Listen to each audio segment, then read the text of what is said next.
Hi friends, आज मैं एक स्टेरॉयडल इंजेक्शन का रिव्यू करने जा रहा हूं। एलर्जी, अस्थमा और जोड़ों के दर्द में इस मेडिसिन का इस्तेमाल करने का एडवाइस किया जाता है। सोल यू प्रेड 500 मिलीग्राम इंजेक्शन ब्रांड नेम से यह मार्केट में उपलब्ध होता है। यूनाइटेड बायोटेक प्राइवेट लिमिटेड के द्वारा इसका प्रोडक्शन किया जाता है। कीमत की अगर बात करें तो एक इंजेक्शन का एक वायल मार्केट में 600 रुपीज़ का उपलब्ध होता है। फ्रेंड्स, अगर अभी तक आपने मेरे चैनल को सब्सक्राइब नहीं किया है तो प्लीज़ चैनल को सब्सक्राइब कर लें। बेल आइकन को भी प्रेस करें ताकि आने वाले सारे वीडियोस के नोटिफिकेशंस आप तक आ जाएं और आप मेरा कोई भी वीडियो को मिस ना करें। अगर आपने इस प्रोडक्ट को इस्तेमाल किया है तो आपके क्या क्या एक्सपीरियंसेस रहे हैं कमेंट सेक्शन पर लिखकर मुझे ज़रूर बताएं। अगर आप इस प्रोडक्ट को परचेज़ करना चाहते हैं तो लिंक डिस्क्रिप्शन पर है, लिंक पर क्लिक करके आप इस मेडिसिन को ऑनलाइन परचेज़ कर सकते हैं। किसी भी प्रकार की ऑनलाइन परचेसिंग में अगर आपको असुविधा हो रही होगी तो स्क्रीन पर फ्लैश हो रहे नंबर पर कांटेक्ट करके आप हमसे कोरियर के द्वारा इस मेडिसिन को मंगवा सकते हैं। अगर आप मुझसे फ़ोन पर बात करना चाहते हैं तो कॉल मी ऐप के द्वारा आप मुझसे बात कर सकते हैं, लिंक डिस्क्रिप्शन पर है। आइए फ्रेंड्स, वीडियो को शुरू करते हैं। सबसे पहले देखते हैं इसके कंपोजिशन के बारे में। तो फ्रेंड्स, इसमें मिथाइल प्रेडनिसोलोन 500 मिलीग्राम की मात्रा में उपलब्ध होता है। अब देखते हैं फ्रेंड्स इसके कुछ वैकल्पिक ब्रांड्स के बारे में। तो फ्रेंड्स, सक्सीमेड 500 mg इंजेक्शन जिसे VHB लाइफ साइंसेस लिमिटेड के द्वारा बनाया जाता है। नियोडेरोल 500 mg इंजेक्शन जिसे नियॉन लेबोरेटरीज लिमिटेड के द्वारा बनाया जाता है। सिलोप्रेड 500 मिलीग्राम इंजेक्शन जिसे सिलोन लेबोरेटरीज लिमिटेड के द्वारा बनाया जाता है। MP 500 मिलीग्राम इंजेक्शन जिसे आइकॉन लाइफ साइंसेस लिमिटेड के द्वारा बनाया जाता है। और वारप्रेड S 500 इंजेक्शन जिसे वर्नेयम हेल्थ केयर प्राइवेट लिमिटेड के द्वारा बनाया जाता है। फ्रेंड्स, मार्केट में मिलने वाले सेम कंपोजिशन के साथ उपलब्ध ये कुछ ऐसे डिफरेंट ब्रांड्स हैं जो आप इस मेडिसिन के ना मिलने की स्थिति पर भी परचेस कर सकते हैं और अपना काम चला सकते हैं। आपको इफेक्ट सेम मिलता है क्योंकि इनके अंदर का जो साल्ट या मॉलिक्यूल होता है वह सेम होता है। आइए फ्रेंड्स, अब देखते हैं इस मेडिसिन के कुछ प्रमुख इस्तेमाल के बारे में।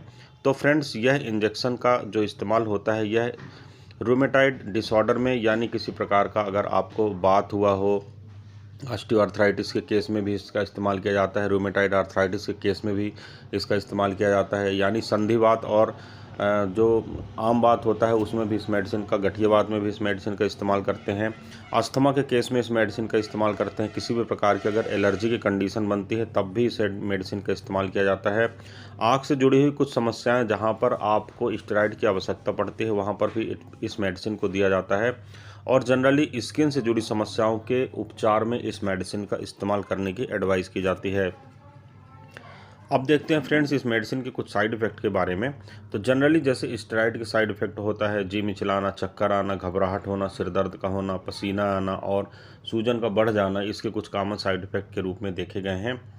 अब देखते हैं फ्रेंड्स इस मेडिसिन के एडमिनिस्ट्रेशन यानी इसके उपयोग के बारे में।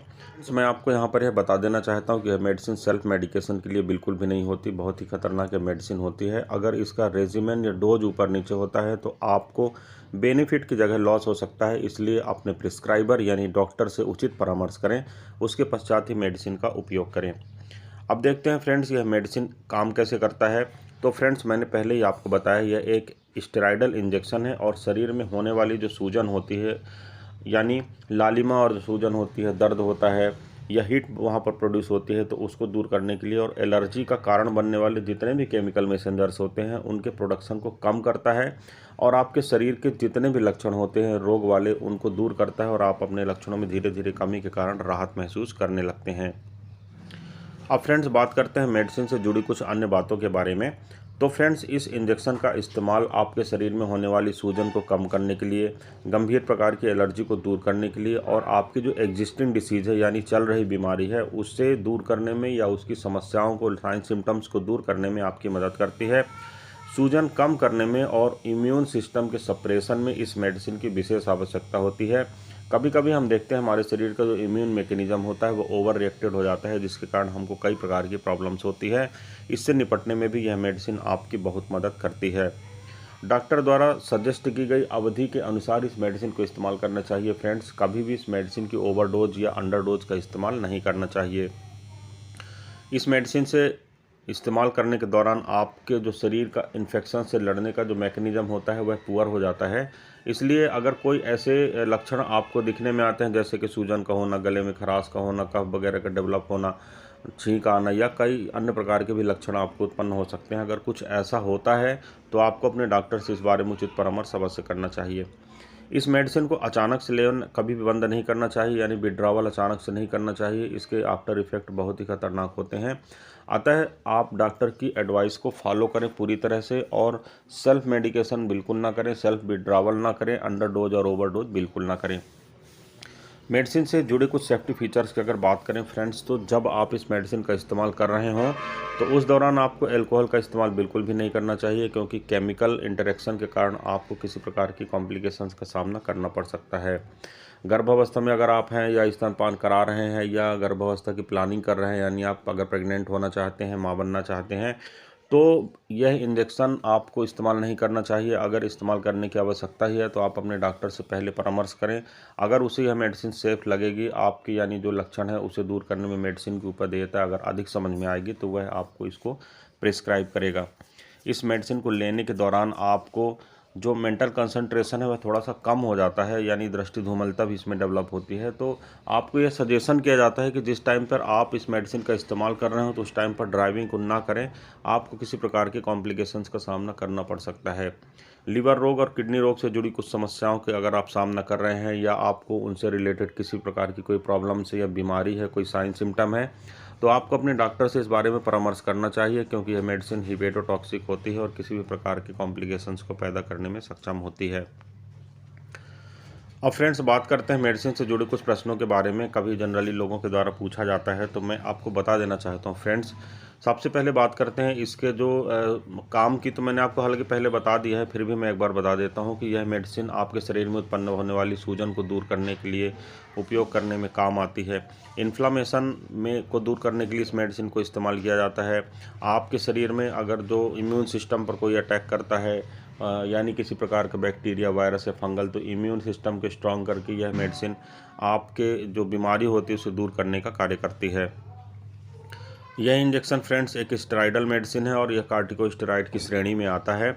इस मेडिसिन का जो कंटेंट होता है वह शरीर में प्राकृतिक रूप से निर्मित होता है, परंतु कभी कभी हमें बाहर से इस मेडिसिन को देने की आवश्यकता होती है। इस मेडिसिन को देने के बाद आपके शरीर में होने वाली सूजन, यानी जो टेंडरनेस यानी दर्द होता है, हीट होती है, और जो लालिमा यानी लालपन उसमें किसी भी जगह में अगर हमारे शरीर में महसूस होता है, तो उसे दूर करने के लिए इस मेडिसिन को इस्तेमाल किया जाता है। आपके शरीर में किसी कारण से अगर कार्टिकोस्टेरॉइड का लेवल गिर गया है तो भी इस मेडिसिन को इस्तेमाल करने की एडवाइस की जाती है। इस मेडिसिन में इम्यूनोसप्रेसेंट का गुण होता है, यानी जब मैंने आपको पहले भी बता चुका हूँ हालांकि कि किसी भी प्रकार की कंडीशन में अगर आपका जो इम्यून सिस्टम अगर वह ओवर रिएक्ट कर रहा है बहुत अधिक, उसके कारण साइन सिम्टम्स डेवलप हो रहे हैं, तो भी इस मेडिसिन का उपयोग किया जाता है। और इम्यूनोसप्रेसेंट का जो इफेक्ट होता है उसके द्वारा इस जो ओवर रिएक्ट आपका इम्यून सिस्टम होता है उसे कम किया जाता है। इस मेडिसिन का इस्तेमाल एलर्जी को रोकने की स्थिति में किया जाता है। एनाफाइलेक्टिक शॉक अगर कभी डेवलप हुआ है तो उसे कम करने के लिए दिया जाता है। अस्थमा को ठीक करने के लिए, रूमेटाइड आर्थराइटिस और सूजन संबंधित रोगों के लिए इस निपटान के लिए इस मेडिसिन का इस्तेमाल करते हैं। त्वचा रोगों को दूर करने के लिए भी इस मेडिसिन का इस्तेमाल करते हैं। ऑटो इम्यून डिसीजेज जितनी भी होती हैं उन्हें कवर अप करने के लिए, या अगर उनका फ्लेयर अप हो रहा है यानी वह डिसीज़ बढ़ रही है, तो उस कंडीशन पर भी इस मेडिसिन का इस्तेमाल करते हैं। आंखों से जुड़ी समस्याओं में कई बार इस मेडिसिन का इस्तेमाल करने की एडवाइस की जाती है। अब बात करते हैं फ्रेंड्स इस मेडिसिन को इंजेक्ट करने या इसके दिए जाने के तरीके के बारे में। तो फ्रेंड्स इस मेडिसिन को कई तरह से दिया जाता है। इस मेडिसिन को डायरेक्टली मांसपेशियों पर भी दिया जा सकता है, यानी इंट्रामस्कुलर इंजेक्शन लगाया जा सकता है। इंट्रा आर्टिकुलर भी देते हैं कभी कभी, यानी जॉइंट के बीच में इस इंजेक्शन को डायरेक्टली दिया जा सकता है। इंट्रावीनस भी कभी कभी दिया जाता है, सीधे आपकी सिरा में इस इंजेक्शन को डाल दिया जाता है। ड्रिप में मिलाकर इन्फ्यूजन के तौर में भी दिया जाता है। सॉफ्ट टिश्यू इन्फिल्ट्रेशन के तौर पर भी इस मेडिसिन का इस्तेमाल किया जाता है। अब ये सारी जो इसकी सेटिंग होती है, यानी जो इंजेक्शन का डोज होता है और इसका रेजिमेन होता है, आपके बॉडी वेट पर डिपेंड करता है, और आपका डॉक्टर आपके बॉडी वेट के अकॉर्डिंग इसका डोज सेट करता है। इसलिए डॉक्टर के एडवाइस का आपको पालन करना चाहिए। इस मेडिसिन को जब आप इस्तेमाल करते हैं तो आपका वज़न बढ़ सकता है। इसलिए अगर आपको इस मेडिसिन को लंबे समय तक इस्तेमाल करना पड़ता है तो आपको अपने डॉक्टर से परामर्श अवश्य करना चाहिए। तो फ्रेंड्स, ये था एक छोटा सा रिव्यू मेडिसिन के ऊपर। मैं उम्मीद करता हूँ फ्रेंड्स ये वीडियो आपको पसंद आया होगा। अगर वीडियो पसंद आता है तो प्लीज़ वीडियो को लाइक करें, चैनल को सब्सक्राइब करें, वीडियो को शेयर करना बिल्कुल भी ना भूलें। फ्रेंड्स, वीडियो के आधार पर मेडिसिन का सेवन करना खतरनाक हो सकता है, इसलिए आप अपने चिकित्सक से उचित परामर्श करें, उसके पश्चात ही मेडिसिन का सेवन करें। इस वीडियो में फ्रेंड्स बस इतना ही। किसी अन्य अच्छे इंटरेस्टिंग टॉपिक के साथ आपसे फिर मुलाकात करता हूं। तब तक के लिए गुड बाय। आपका दिन शुभ हो। जय हिंद।